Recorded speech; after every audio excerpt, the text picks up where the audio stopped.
Если вы заметили, что ваша игуана чихает, то пугаться не нужно. Это абсолютно нормальное явление, потому как у игуан нет дополнительных потовых желез, и они вынуждены выплескивать избыток солей через носовые проходы.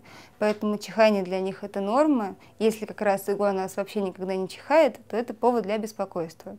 Заболевания дыхательных путей сопровождаются у игуан хрипами, вялостью, отказом от еды. Соответственно, в таком случае вам нужно обращаться к ветеринарному врачу. Если же из всех симптомов у вас только наблюдается чихание, то с вашим животным все в порядке и пугаться не нужно.